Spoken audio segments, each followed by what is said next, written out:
Hi everyone, my name is Natalie Ledwell and this is the Inspiration Show. Today in the show we will be talking about how to create an amazing future for yourself using specific principles that is going to be shared by my amazing new guest, Lucinda Cross. How are you, Lucinda? I'm fine. I'm excited. I know, and one of the reasons I have you here is because, obviously this is the Inspiration Show, Yes. and your story is very inspirational. And I know there's a lot of people that will really be uplifted by this because it wasn't an easy road for you, but despite what's happened in your life, you have been able to rise above and to really empower a lot of women around the world. So why don't we start first of all with your story and your background? Absolutely. So thank you so much. I thank you for the platform. So for me, the background, which in many instances, life kind of takes its own way to show you experiences and life lessons. And for me, my life lesson was to get into my purpose a lot sooner than I thought I would come into it. And so that started with a lifestyle of, I say activate, which is part of my movement, was birthed out of bondage, starting out as a teen, making a bad decision, ending up in federal prison, and then having to really look at myself and do some soul searching as a teenager. What is that? Who's doing that when you should be in college with your sorority friends? But for me, that's where, it happened for me. That moment, that pivotal moment happened for me, that I'm here for purpose. And that was just part of the journey to where I'm at now. Yeah. So, I can only imagine that there is, when you're spending that time in jail, like a lot of the women and the environment around you is all about, poor me, I'm innocent, why did I end up in here? But yet you use that time in a way to really have some deep, inflection about, who you are and what your life is all about. So tell me a little bit about the thoughts that were coming up for you and how you got to a decision to change your life around. So yeah, it's twofold, really, like tenfold, but twofold to make it simple. There's the side where it's poor me, pity me, and everyone wants to play the blame game.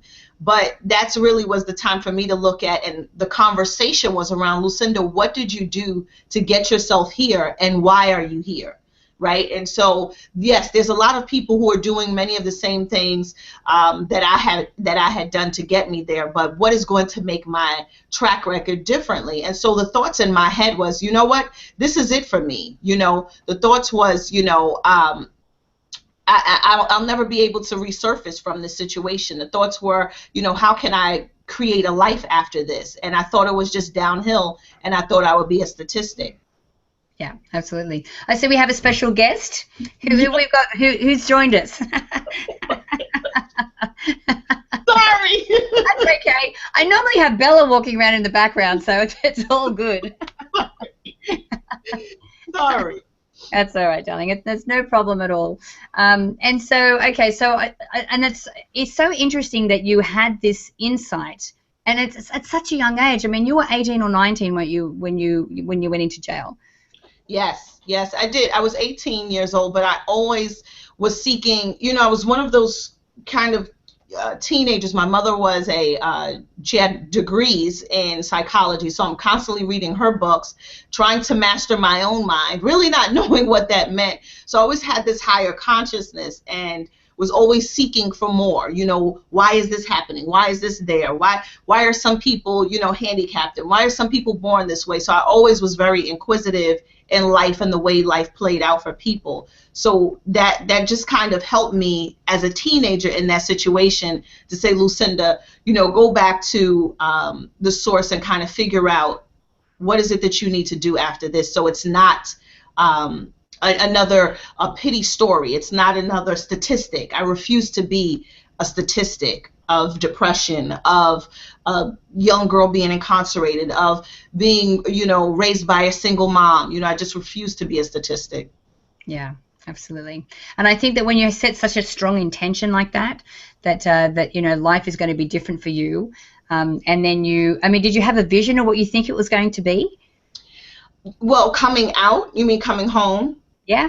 Yeah, for me, I had aspirations, and one of them was just to go back to school, to get, really focus on getting the trust back. I lost a lot of trust from my family, from my mother, the oldest of 4 and the only girl. So I lost a lot of trust. And so it was just, I need to get back and rebuild my family, get my family and my mother to trust me again. That trust was a major value. It's something that my mother, she stands on. And so I wanted to come out, go to school, get a great job. You know the story. Get a great job, have great benefits, all of that stuff. But even that was a challenge for me when I came home, to realize there was still more, and I wasn't really tapping into that more. Yeah, because I know that's not what you do now. So let's talk a little bit about the work that you're doing with women now. The inspirational, encouraging, uplifting work that makes me feel great waking up every morning is the activation. It's pushing people to come out of their shells, to say there is more, and living in that land of more than enough. And so it's in the title of life coaching, and I enjoy it. But it was something that I was doing even when I was incarcerated without even knowing that it had a title or a label to it. And so it was just my heart work. And a lot of times your heart work for me is the work that you're doing without the title, without the pay. And it started back then. I mean, I wasn't getting paid to talk to these girls on the compound, and I wasn't getting paid to come out and even talk to the women that I was in the halfway house with, or even in college. But as I started to develop and connect with a mentor, I realized that this is my calling, and I am unlocking people who are incarcerating themselves, who are free on a day-to-day basis. And so that's the work that I'm doing under the whole Activate Your Life brand. Yeah. And one thing that I feel, and maybe that you can verify this, is that regardless of where we are in life or who we are, that many of us have the same fears and doubts that we face in our life.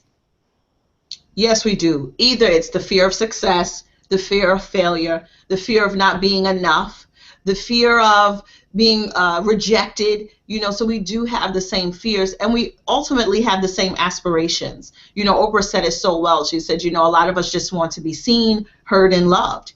And at the end of the day, whether you're a multi-billionaire or, you're scrapping your coins from paycheck to paycheck, you still want the love. You still want to be loved, seen, and heard.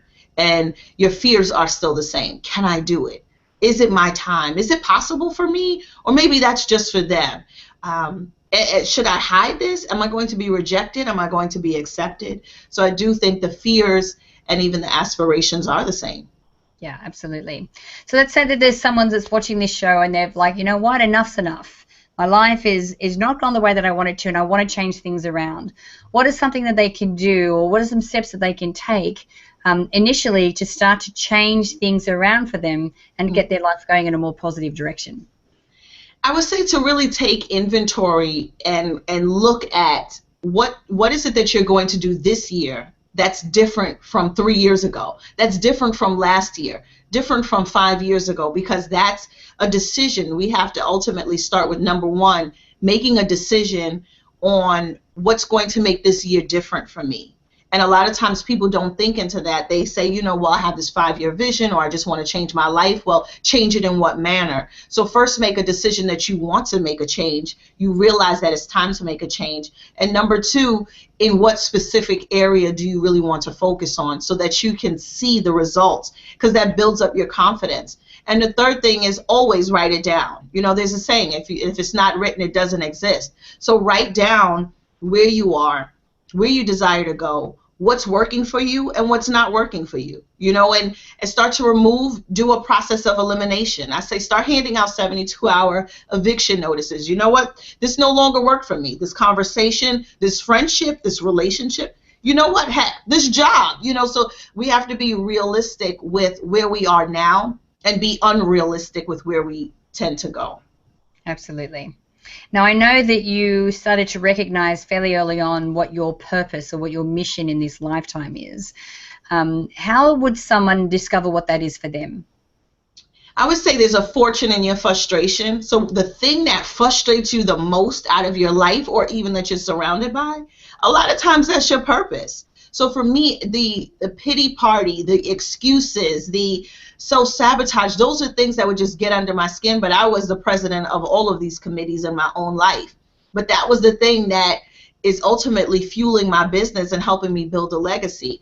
If you don't like the way things are happening with the youth, maybe you have your passion and your purpose is working with these youth. So the thing that we mostly complain about a lot of times is the thing that is a part of our purpose and is in alignment with what we need to do in life, our life's work. Yeah, I love that, because that's the same thing. When you see something is such an injustice, it's like, oh, okay, well, maybe I need to do some work here. So rather than just talking about it and perpetuating the story, and adding more fuel and more energy to the situation, looking at how you can come up with a solution or something you can do to better the solution is actually a really good way to think about that. I love that. Absolutely. So tell me about some things that are coming up for you. I know that you're doing some live events, so tell me about those. So yes, I am doing some live events. I love Mind Movies. But I'm doing my vision board tour. It's not really official, but it's official. I'm doing a vision board tour where we're actually talking about creating that vision, writing the vision, making it plain, and we're traveling all over. We're trying to cover as many states as we possibly can without me being exhausted. And, we also have the main event, the Activate Conference, coming up in September 18th to the 20th in Atlanta. So I'm excited about that. Awesome. Excellent. And so what's some of the things that you teach? Is it mainly just helping women have a vision for their future? What's some of the things that you cover at your event? Oh my goodness, it's a lot of crying, it's a lot of dancing, it's a lot. I mean, if they go on YouTube or follow me on social media, they'll see a little bit of what goes on behind the scenes. But we do a lot of fear-busting exercises, busting through the fears, busting through the limiting beliefs, but really celebrating who you are. And we like to celebrate them and kind of bring them into the future and have them play that out. And so that's what happens in the Activate Vision Board parties. We're actually playing out the future, getting in that energy. Yeah. Absolutely.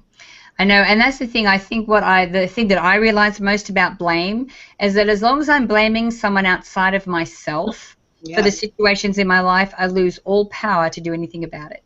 Yes, yes, absolutely, all power. And you give your power up. You completely give it up. Absolutely, absolutely. And I think that's the thing too. Well, it's because you think about it when you look at the different situations and go, okay, well, my boss is suppressing me, or, my wife won't let me do what I want, or whatever that is, and you get to that point and you go, okay, well, let's remove that person from the situation. Right. Once you don't have that scapegoat, then what are you going to do? Exactly. So it's finding that fulfillment and that happiness without everything else and everybody around, finding that point, because people complain, and then, like you said, once the thing that you're complaining about or the person you're complaining about is removed or the situation is removed, now what? And so it becomes a habit. And so what happens is you end up finding something else to complain about. One habit leads to the next. And so that's why we have to kind of detox ourselves and kind of go into this, rehab mentally, to say, let me get clear and clean as much as I possibly can, because it's a daily process, and so that you're not hopping from one bad habit to the next bad habit, going from complaining to now confrontation, being confrontational, going from that to now just being shame, and going from shame to feeling guilt, because it's an ongoing thing. Anything that'll try to stop you from living this blissful life will try to happen. And if you're not aware of it, you'll find yourself right in the valley and trying to see your way out. Yeah, because what you're talking about there is moving from one negative emotion to the other, rather than spiraling up into a more positive, emotion. Just sort of you're staying and you're shifting from one to the other, but it's not actually moving you in a forward progression. So yeah, I hear you. So listen, if people wanted to connect with you and find out about your events or your books or anything that you have, where can we send them so they can connect with you? Absolutely. I'm Google-licious. So they can just go to Google, put in Lucinda Cross, and connect with me. But seriously, lucindacross.com is the best place to go with all my videos, information, upcoming events, even contests. It's at lucindacross.com. Wonderful. Lucinda, thank you so much for joining me today. It's always a pleasure talking to you. Yes, as you always. Always great. Now, darling, now, if you're watching this video and you click to the banner on the side, if you're watching it online, or the banner underneath, if you're watching this on the app, that'll take you straight through to Lucinda's website. Now, also make sure that if you haven't done so already, that you leave your email in the box on this page, because I would love to send you the Manifesting with the Masters video e-course. It's actually valued at $87, and I'd like to send it to you for free. And don't forget, if you found anything of any kind of value inside this video and this interview, please share it by clicking the Facebook and the Twitter share buttons on this page. So until next time, remember to live large, choose courageously, and love without limits. We'll see you soon.